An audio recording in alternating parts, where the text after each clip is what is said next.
Ladies and gentlemen, welcome back to day 4 of Belgrade, Serbia Grand Prix. We've got a lot of interesting games today. The video today is called I Hate Stockfish, or something along the lines of hating on Stockfish. I haven't actually decided the title of the video just yet as I'm recording, because you're going to see a lot of Stockfish influenced games, variations, and just general things in games that make you want to throw up and make you think that you'll never be good enough at the game of chess. This video, by the way, is sponsored by literally any other chess engine. Also, do you like, I'm getting it all set up. You like it? Yo, shout out to G Fuel. Got the fridge set up. Use code Gotham. They're actually a sponsor. Let's get into the games. So, the first game that I have for you is the game between Dmitry Andreikin and Alexander Grishuk, who don't have a country. And I actually started the last recap with the two of them as well. I don't know how much I support this decision to not allow players to play under the Russian flag. I mean, both these guys are obviously anti the situation there. It's a very weird thing where in times of war and sanctions, it's the ordinary citizens who suffer more than anybody else. I don't know. It's just not a good time. Now, d4. Grisha goes for a Grunfeld defense. Now, Andreikin's leading his section. By the way, if there's echo, big room, I'm going to fix that. Don't worry. Andreikin is leading his section. So you would expect that, you know, in a Grunfeld main line, he's going to hunt to kill. That's what he's going to do. He is going to play into one of the things that Grishuk has prepared. And the Grunfeld is one of these defenses where black tries to give white the entirety of the center and use tactical means to strike back. So this bishop laser beaming, c5 utilizing this diagonal as well, opening up the diagonal for the queen to come to a5. The knight oftentimes follows the c-pawn. This bishop either goes to this diagonal or chops down a knight on f3. f5, sometimes another wing attack. The Grunfeld is one of the most complex and fascinating openings in all of chess. And we have the main line position. Here, white can play a lot of stuff. He chooses to play bishop e3. And black plays queen to a5. So queen a5, like I said, it's everything that black is trying to do, targeting this pawn. White will now play queen d2. And basically at some point, what white wants to do is play like d5. It would be nice, but now you would lose your queen, right? So this kind of shows just how strong black's counterplay is. But in a perfect world, if you were able to play d5, let's just say you get something that looks like this. White is much better. This is not what black wants, because white builds up a massive armada in the middle, and on top of that, if you can prevent this bishop from coming, you're just doing very, very well. So it's a matter of time. Black plays knight c6. Now, rook c1 has been played before. White plays rook b1, trying to play rook b5 or bishop to b5. And then after a6 is played, now plays rook c1. What? What the heck is this? What is this Stockfish influence? Here's the point. So if you, instead of rook b1, just play rook c1 straight up, black will play takes, here, king d2, and upon castling, something like d5, this is the idea. King back to e1, knight a5, good situation. But here's the point. White plays rook b1, followed by rook c1. My heater is on. I'm going to use my thermostat, my digital thermostat, to turn it off. Look at that. Huh? Incredible. Shush heat. Knock it off. So the reason you play rook b1 and rook c1 and include the move a6 is, can you hear that? My radiator is protesting. So cd4, queen d2, king d2, castles. And if you keep this in mind, this inclusion of the move a6, watch, d5, rook d8. If knight a5, bishop b6. This is why I hate Stockfish. Stockfish. What is this? This is why you have to play rook b1, rook c1. You basically have a little mouse slip here so that this entire idea works by putting the bishop on b6. No, come on, guys. No, come on. Also, come on, radiator. Be quiet. I'm recording. So takes, and we get the same thing. And now, rather than castling and entering that territory, black plays e6. And the difference is that now to play e6 and prevent d5, that couldn't happen in the other variation because you would play bishop b5, right? Because the pawn's not on a6. The subtle differences that computers allow nowadays are just absurd. Now, here's another engine-backed idea.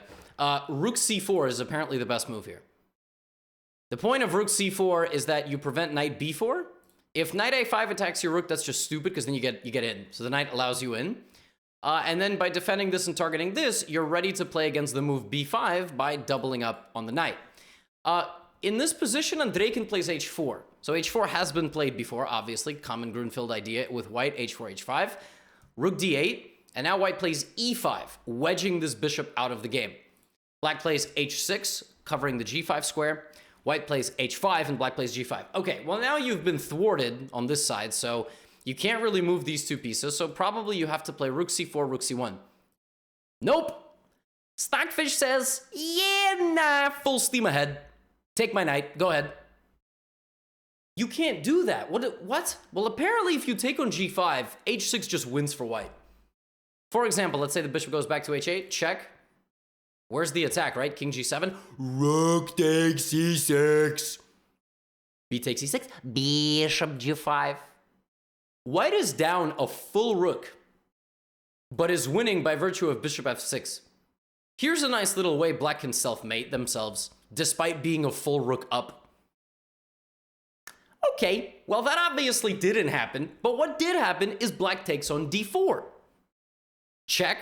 King f8. And now white is so insane. Look at this. Watch this position. There's a laser beam coming here, right? Knight takes. Just giving a full knight away again. Just a full knight. But any check is met with a movement of the king, and next move I will take your rook. Unless you don't even double check me, then I'm going to take your rook for free. King f7, check. Black goes back to f8. And white's king, and white's king doesn't even need to be protected. The rook just goes behind it. So now anywhere the black knight moves, we have king slides out of the way, takes. Wait. Not even takes. Because if takes, then takes. And at the end of the day, black has an extra piece for nothing. Which is why white has to play in between move check. And now takes. And you would say, Levy, in this position, it's also a full piece for nothing. No, it's not. Because this bishop and this bishop team up to box in the king before black is able to get any development. Bishop g6 check, king d8. And up until this point, the players had been following two other games. 27 moves of engine-backed analysis following two other games. One game proceeded to rook takes b7. That was a game Yesipenko versus Chigayev? One of the Russian grandmasters. Antipov. I think Mikhail Antipov. Aeroflot or Moscow Open 2000 something. Rook takes b7 was played in that game. In this game, we just have a repetition of moves. 32 moves and a draw. I ran this game through a chess website some of you might know. It's not that one. It's a different one. I gotta check my contract. Gotta make sure I ran it through Elite Chess. And the centi-pawn loss analysis was 2 and 3. They played the entire game on the top Stockfish line. Next game, please. That game ended in a draw. There was a very interesting game in the other game of group, battle in Group A. So here we go. D4, D5, C4. Shankland is also a group leader. He's looking to overtake now that Andrejkin made a draw. We have Queen's Gambit accepted and the no, you cannot have my pawn back variation. Very long name, doesn't fit on a lot of screens. You can just call it the no, you can't have NYCH, New York City Housing Authority. I don't know. You can't have my pawn back variation. A4, C6. And normally, by the way, recently we've been seeing knight c3 and queen b6. Actually, we've been seeing takes, knight c3, queen b6. Have you remember this? Recent Grand Prix? In this time, now we have knight c3 right away. And generally here, if you don't take on b5 first, black gets to play b4, which is considered not as optimal for white. Like it's considered better to take and force black into this variation. But obviously, Sam Shankland came prepared with this. Like, if you're going to play knight c3, you have to have b4 prepared. And he just goes back to b1. This is a perfect example of the fact that pawns don't go backwards. I mean, most situations of a pawn ever moving are that, so technically my analogy makes zero sense. But these random interruptions of my videos are why you enjoy my content anyway. Because even if I don't make sense, you still laugh. Would you look at that? Yes, I'm drinking Fiji water. I am a posh schmuck. Just kidding, they had a sale.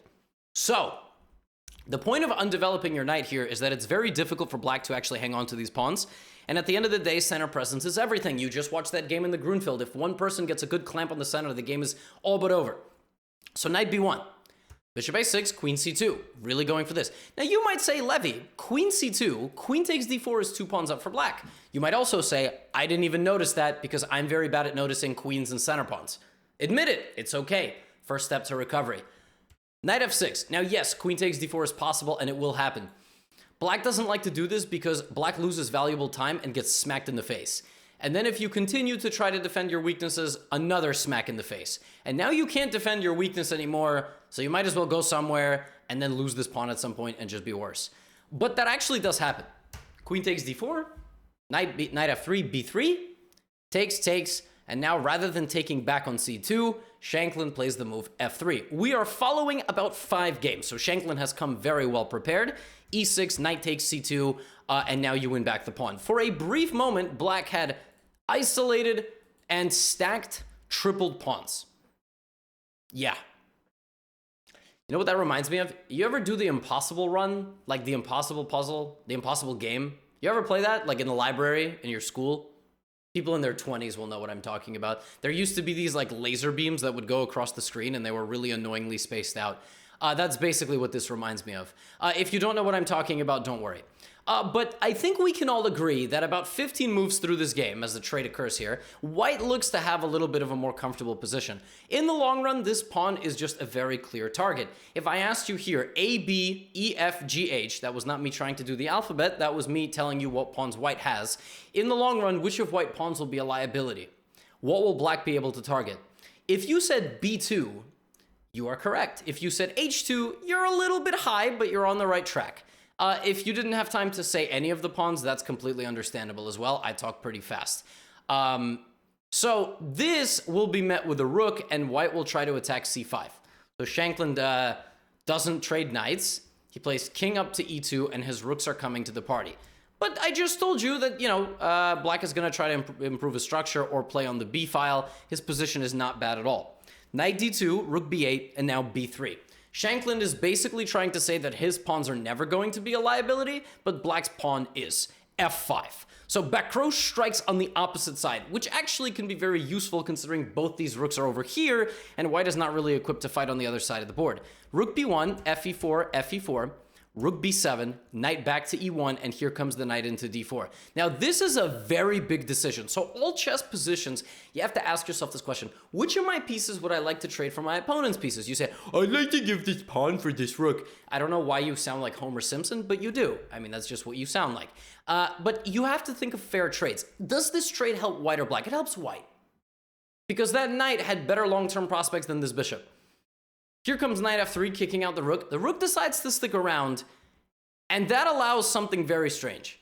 So Bacros' rook dances around, and Shanklin just comes in with his knight. I mean, he basically just takes the knight into the car and drives him to the zoo, right? Like, I don't really know what happened here.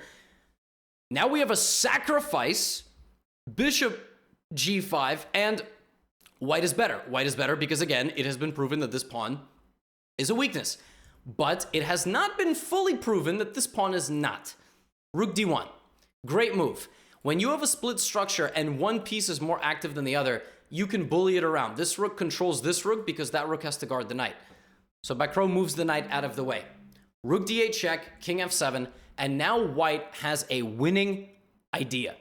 When you infiltrate with a rook, it's very common to go immediately for a weakness. So you go rook a8, take this pawn, and promote your a pawn. Which is what Shanklin did in the game. However, an engine line here is e5. This is why I hate Stockfish Part 2. And if you've made it this far in the video, Part 3 of this video is just disgusting.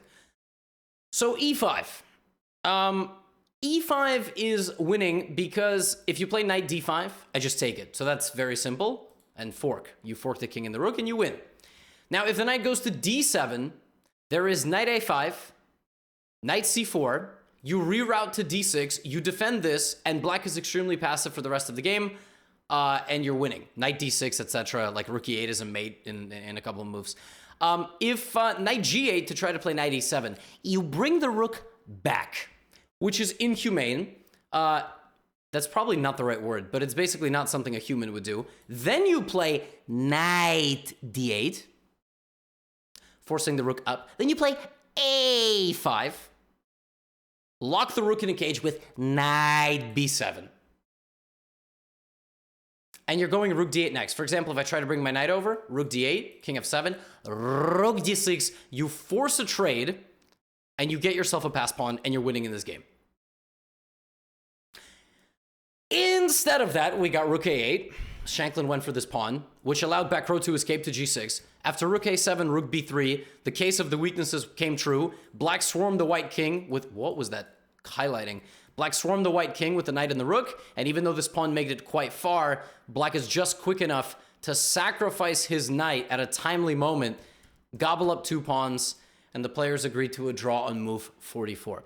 The players agreed to a draw because rook and knight versus rook is a draw, and rook and knight versus rook and 3 pawns, if you can lose all 3 and still make a draw, it's probably still a draw.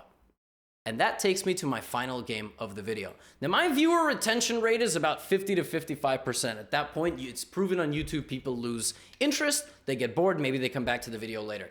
If you stuck around for this game has one of the most disgusting, idiotic Stockfish variations I have ever seen in my life. I've honestly ever seen in my life. So thank you for sticking around. Here we go. Gotta drink water. Okay. E4. Predka is a junior player. Junior is technically under 20 or under 21. He might be like 23. Actually, he's 94. I think he's 1994. Wow, he's like 27. Okay, well, I'm just an idiot. Never mind, nothing new. MVL, I think, is also maybe 30, 31. And when you play MVL with white and you play E4, you know your first 6 moves. Like, 5. But this is, you're going to get a Najdorf. MVL plays very few other openings. Very confident in his Najdorf. Bishop g5 is an ultra main line. Knight d7 and e6 are the 2 moves nowadays, or basically ever. e6, and now white generally plays f4. About 95% of games ever play f4 so that you can try to play e5, blah, blah, blah, blah, blah, blah, blah. But here, Predka plays queen f3, which is also a move. It's the 3rd most popular move, but probably less than, just very, very, very few games. Black now generally plays knight d7 or h6 attacking the bishop. MVL plays bishop e7. So now, from a position played hundreds of thousands of times, we are in a position that's maybe been played 100 times. You might say, Levy, that's completely insane. How do you go from a position that's been reached 100,000 times, this one, to a position that's been played about 100 times? And I would tell you, by playing 2 moves that have very rarely been played before. Didn't you just listen to this part of my recap? I don't understand what's so complicated. But it is fascinating that chess is still a deep ocean, and some of us with thessallophobia, is that how you say it? People scared of like dark, deep oceans? That's what chess theory is. Not to scare you. Long castles, queen a5. Black again here can play queen c7, knight d7, but queen a5. So this move looks over here and also just straight up attacks a bishop. Now, some of you would probably play this, lose a bishop, and go, what the hell? But that didn't happen in this game. h4 is good because it defends the bishop and also prepares to meet short castle with, g4, h, blah, blah, blah, etc.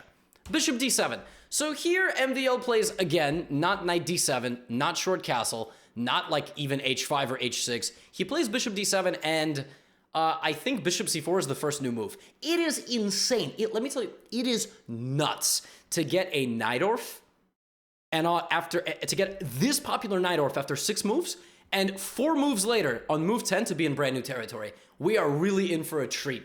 Knight c6, bishop slides back to b3, and we're just going to get a violent Najdorf. So black obviously can choose whether to castle or keep his king in the middle. For now, he kicks out this bishop and decides to move with his knight.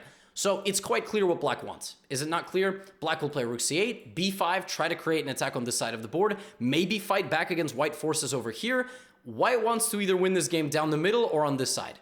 There is a very low chance that white can win this game on the queen side. unless black overextends. Queen moves out of the way. Now white is ready with f4, g4, but this pawn can't go back, right? Knight g4, this kind of stuff. So rook c8, king b1, and b5. That's the game plan. f4. Knight g4. Plugging that hole. If white could go back to h3 here, white would have a beautiful position. But pawns can't go backwards. So, yeah, you learned that in this recap too. e5. Predka decides that he's had enough. Apparently, Stockfish wants a3. I don't even understand what that move accomplishes. Like, I don't. I mean, b4, the engine wants just, like, to take and just to go back and say, aha, I'm very solid. I don't know why Stockfish sounds like that, but e5. Now, if you're just looking at this position, you might calculate takes, takes, takes. You're completely right. But Predke wants that. He wants that because now, kaboom! He takes on h6 and wins the knight on e5. So technically, materially speaking, we have complete equality. But MVL has played the knight Orff his entire life, and probably prenatal, like before he was even born. His parents thought about the knight Orff at some point. So this position, despite this odd rook, the king just stuck in the middle of the board, this barrier is known to be fine for black. The black king is completely safe. Completely safe. I mean, it's like, I don't know, living in a hurricane area, like out on the, I don't know how to describe it, but somehow you're completely safe. This feels much more cozy. Queen goes back to c7, queen goes back to e2, and right now I am about to show you the dumbest engine line I've ever seen in my life. This video it was literally named after this variation that I was studying earlier today. In this position, the computer wants b4. Now, white can obviously play knight a4 here. Knight e4 also looks like a possibility, and the point is that black just attacks with a5, a4. So actually, that attack becomes very legitimate. One insane variation there is g4, a4, danger levels g5, rook g6, bishop takes on e6, bishop e6, h5, removing the rook, knight e6, f e6, h6, desperately ripping into the black position, and black has to be very precise here, but apparently can win the game. After b4, there is also knight a4, but there is this move. There is g4. The point is that when you give away this knight, you fork the rook. Okay, that's kind of self-explanatory. Rook g6, takes, takes. Okay, h5. Now you might say, what the heck is the point of h5? I don't understand this at all, right? Well, let's say c takes b2 happens. Well, in this position, the point is to play rook g1 to attack this pawn. So that's why after h5, it's good for black to play this. Now we play here and attack this pawn. C takes b2, and allow me to introduce to you, I apologize, bishop f6, very natural move, right? Or even bishop f8, or king f8, right? Very natural move, just defending this pawn. Are you ready for this move? Rook g6. All Stockfish. Rook g6. If you take, knight e6 wins for white. Because it's just mate. You just cannot stop mate. You cannot stop rook f1 or queen g8. I mean, like, I don't know what to say. b4, g4. It's not even clear what the heck is going on there. By the way, that was just the tip of the iceberg. The tip of the iceberg. Because MVL played queen f4. We're just getting started. Rook e1. Rook e1. Rook h3. The point of rook h3 is to bring the rook to the third rank in some capacity, obviously. Black plays rook c5. Rook e3. Queen trade? No. Bishop c6. And I told you that white wants to play down the middle, right? It's not too late for white to even sacrifice material and try to do this, but white chooses to play a4. He literally could not play further from the middle or the side of the board. Now MVL plays the top Stockfish move. The top Stockfish move in this position, you have a queen, you have two rooks, you have two bishops, you have a knight, you have 5 pawns. Top Stockfish move in this position is king f8. Takes, takes. g3. b4. Knight a2. Now, the idea here for white is maybe to get a rook on d4 at some point and win the pawn on b4. Remove this queen from existence, take on b4, consolidate, win the game. Rook f5. The knight decides to go to d4. We have a trade of queens. That bishop is hanging, so we drive it into f3. Rook takes e6. And here we begin a whirlwind of complications. So if you take this, I check you, then I probably check you again. I bring in my rook. It's scary, but apparently black is winning. Instead of allowing that, we have bishop takes d1, rook takes e7.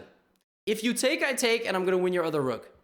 So now MVL throws in bishop takes c2 check, a deflection tactic for the ages. The king, the bishop, and the rook, the king, the bishop, and the knight can all take this bishop, and it all loses to something spectacular. If you take with the knight, you can't take the rook anymore. That's easy. If you take with the bishop, then I check you on f1, and the king is boxed in. Like, let's say you try to block. Well, now I'm out of the way, right? So there's no rook to take. So you cannot take with the bishop or the knight, which leaves the king. Why can't you take with the king? Because check.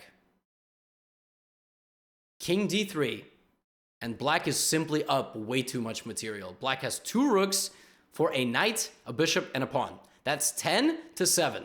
That's not good, all right? That's like a really bad UFC round. Knight d7, Pretka plays a couple of moves, but the rooks are just too strong in the endgame, and it takes MVL a little bit of time to consolidate his army. He just attacks the weaknesses. He's ready to get a trade. Leaving white with 2 knights is better than leaving white with some sort of with knight and bishop maybe, but it doesn't really matter because look, I mean, it's just disgusting. Knight g4 is possible, but then you have 3 attacks, and if knight d4, you even have a fork at the end, or knight c. I mean, it's put it away. Put it away. That's what she said. Rook takes e7, and or you know what? That maybe he said that. I don't know. What a moment late in the video. Folks, this game was just filth. I mean, it was just absolutely disgusting. MVL wins in just the weirdest style ever. Like, Stockfish just... yeah, I mean, if you can't tell how aghast I am, I mean, it's just some insane variations. It just really makes me think that, like, I will just never be anything at chess. Why do I even think of that? I mean, the reality is it's probably just truth. Anyway, folks, after 4 rounds of action at the Grand Prix in Belgrade, Andrejkin and Shankland are in the lead in Group A with 2.5 points out of 4. Bakro with 2. Giri, 3 points out of 4. Dominant in Group B. Vidit and Report still tied for first. And MVL is leading Group D. MVL's leading Group D. The only person to win a game in Group D, by the way, in 4 rounds. Yeah, I mean, I only featured 3 games in today's recap because the rest were very quick draws. So hopefully tomorrow the players can come to fight. This was a relatively short recap. Thanks for hanging out with me for 28 minutes. I appreciate you very much if you made it this far. And if you didn't, well, you're trash. See you all tomorrow. Goodbye. Get out of here.